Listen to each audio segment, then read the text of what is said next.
के दिल को ठेस पहुंचे या किसी की भावनाएं वो इस तरह से हो कि फिर बाद में नुक्से अमल और बाकी चीज़ें उसमें हो सकती हैं। क्योंकि मेरा ये मानना है कि जो जिस तरह से रस्म चली आ रही है या इसकी रवायत है, इसका आपके लिए एक ज़ाती और एक बड़ा ही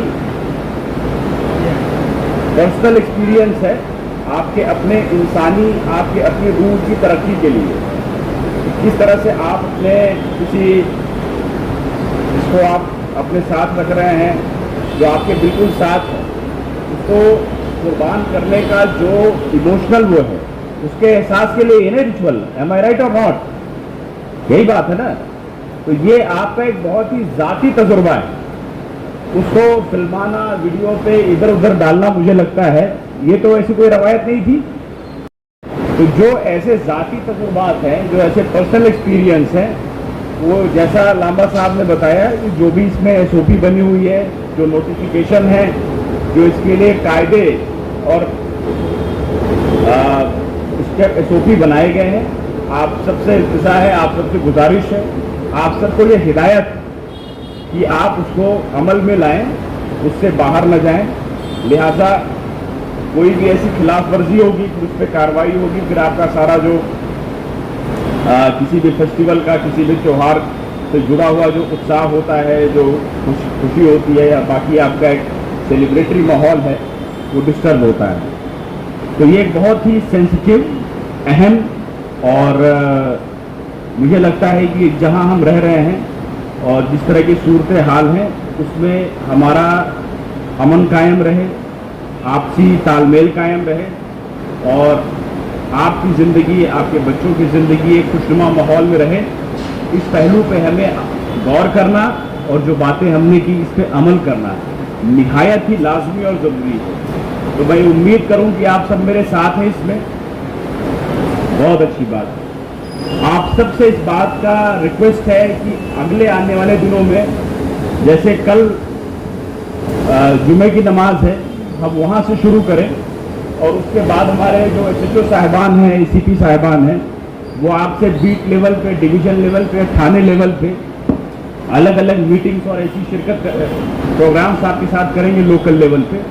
तो मेरी आपसे गुजारिश है कि आप वहाँ भी इस मसले पे चर्चा जरूर करें, बात करें, अवेयरनेस फैलाएं और जहाँ आप कहीं आपको लगता है कि समाज के किसी भी तबके से कोई ऐसा मिस्चीवियस एलिमेंट, कोई ऐसा शरारती तबका है जो माहौल ख़राब करना चाहता है, किसी भी बात पे अफवाह फैलाकर या किसी भी तरह के गलत इल्ज़ामात लगाकर, तो उस चीज़ को भी बाहर लाना, बताना ज़रूरी है। लेकिन आपसे साथ ही एक ये भी फ़ायदा लेना चाहूँगा कि हमारे पास आपके साथ 1-to-1 डायलॉग का ऑप्शन है। आपके हमारे दरवाजे आपके लिए हमेशा खुले हैं, आप उनसे फ़ोन पे बता सकते हैं, थाने में आके बता सकते हैं। तो उसको हमें इस चीज़ से बाज आना चाहिए कि हम उसको पहले फेसबुक पे लिखें, ट्विटर पे लिखें या व्हाट्सएप पे पहले अपने ग्रुप में सर्कुलेट करें, उसके बाद जब मुझे एसएचओ साहब पूछेंगे तब मैं बताऊंगा। जब हमारी आपसे जाति जान पहचान है तो हमारे बीच में व्हाट्सएप, फेसबुक, ट्विटर की क्या आवश्यकता है? नहीं है ना? या ऐसा आपको लगता है कि थाने में बात नहीं सुनी जाती है, एसीपी साहब बात नहीं सुनते हैं, ऐसा है? जाति ताल्लुकात है ना। तो फिर हमें अपनी बात रखने के लिए आमने सामने का जरिया ज़्यादा भरोसेमंद है, ज़्यादा यकीनी है और मुझे लगता है ज़्यादा कारगर भी है? चलिए, अब यहाँ आपके पास ना कहने का भी ऑप्शन नहीं है, आप ना कह भी नहीं रहे हैं। तो ये दो बातें रही। इसके साथ तीसरी चीज़ ये कि जहाँ पर ये कुर्बानी के लिए जो मवेशी लाए गए हैं, उनका जहाँ पर भी खरीद फरोख्त का कार्यक्रम चल रहा है, उसका मैनेजमेंट और अच्छा कराइए। किसी भी तरह का ऐसा ना हो जिससे ट्रैफिक की आवाजाही में दिक्कत हो। नबी साहब ने कहा है कि कोई भी ऐसी कार्रवाई नहीं होनी चाहिए जिससे लोगों के आने जाने के रास्ते में खलल पैदा हो, वो कोई भी हो सकता है। तो हमें इसका भी ख्याल रखना चाहिए। ये बात पुरानी है और किसी के रास्ते को रोकना, किसी के भाई रास्ते, मतलब इंसान अगर चल रहा है तो उसका कोई पर्पज़ है ना, किसी को किसी जगह पहुंचना है, किसी को अस्पताल पहुंचना है, किसी को नौकरी पे पहुंचना है, किसी को किसी मिलने जाना है, तो इसका हम ख्याल रखेंगे। पिछली ईद पे भी मैंने आप लोगों से एक गुजारिश की थी और मुझे बहुत अच्छा लगा था उस दिन कि आप लोगों ने काफ़ी हद तक उस पर अमल में लाया। अक्सर ऐसा होगा कि जब हम सुबह ईद की नमाज अदा करेंगे, उसके बाद हमारा कुर्बानी की रस्म है, उसके बाद आपके जो घर के खासतौर से नौजवान हैं या बच्चे हैं, वो जो कुर्बानी का है उसको तकसीम करने के लिए अपने रिश्तेदारी में अपने दोस्तों के घर की तरफ रवाना होते हैं। तो 2-3 चीज़ों का ध्यान रखें। अगर बाइक पे हैं तो आपके बच्चे या जो भी घर का सदस्य जा रहा है वो 3-4 लोग एक गाड़ी पे ना बैठें। जो मोटर व्हीकल एक्ट है, ट्रैफिक के रूल है, उसका पालन करें, उसको अपने प्रैक्टिस में लाएं, क्योंकि ऐसा ना हो कि कोई ऐसा सड़क का हादसा हो जाए जिससे सारा आपका उस घर का जाती नुकसान हो और लोगों को गम और मातम झेलना पड़े। तो इसमें आप सारे as a guardian, as parent और एज सोसाइटी के, मैं मानता हूं कि आप नुमाइंदगी कर रहे हैं हमारे समाज की, तो आपका समाज में वो असर और रसूख है कि आप इस बात को भी ध्यान में रखेंगे कि जब आपके बच्चे या घर का बेटा, भाई या बड़ा इस चीज़ के लिए बाहर जा रहा है तो जो ट्रैफिक के रूल्स हैं उनको फॉलो करें। 3 लोग 4 लोग बैठ के एक बाइक पे ना जाएं, ओवर स्पीडिंग ना करें, हेलमेट वगैरह लगा के जाएं। और ऐसी कोई जल्दी नहीं है, मतलब बहुत तेज चलेंगे 5 मिनट में पहुंचेंगे, उससे कम तेज जाएंगे शायद 10 मिनट लगेगा, लेकिन ज़िंदगी एक बार गई तो दोबारा वापस नहीं आएगी। तो हमें इस चीज़ का भी ध्यान रखना होगा कि कुर्बानी के बाद जब आपके घर के लोग इस चीज़ के लिए बाहर निकलते हैं तो ज़्यादा उत्साह में तेज़ रफ्तारी या ऐसी गफलतकारी का शिकार कोई ना हो। इस बात को भी हमें अपने जहन में, अपने ख्याल में रखना होगा और ये यकीन दिलाना होगा खुद को भी, बच्चों को भी, कि वो इस चीज़ को फॉलो करें। जैसा लांबा साहब ने कहा, बहुत ही यकीनी और बड़े लेवल का सिक्योरिटी अरेंजमेंट प्लान होगा आपको सहूलियत देने के लिए, अमन को बरकरार रखने के लिए।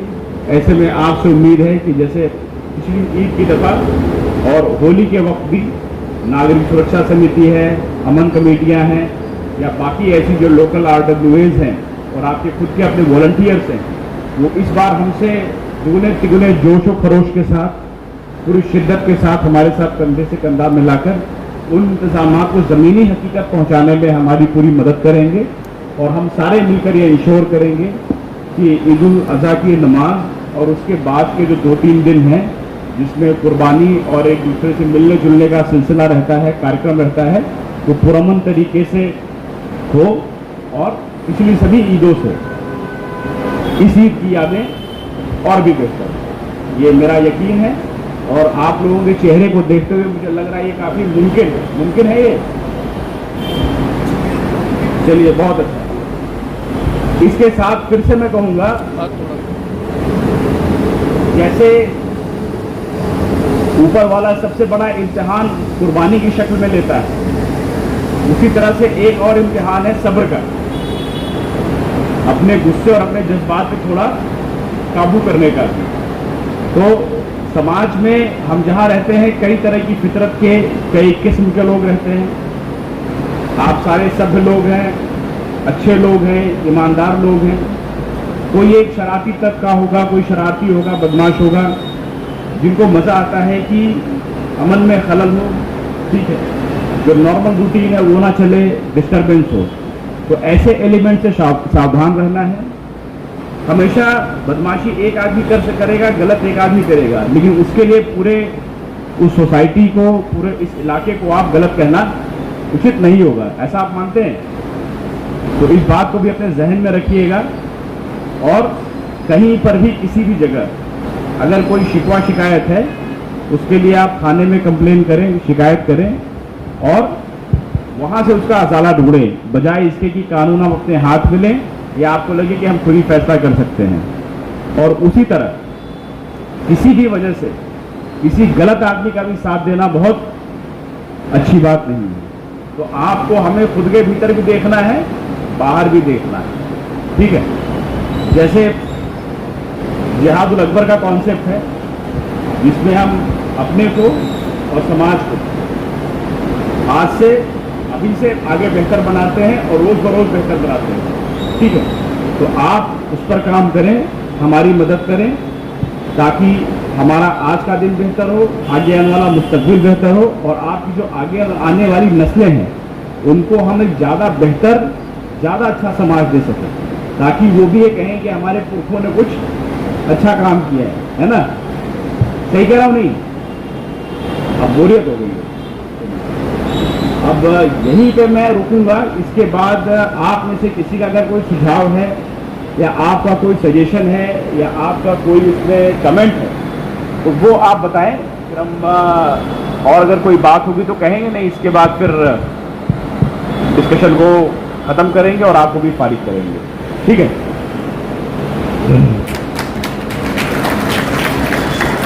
आपके बीच में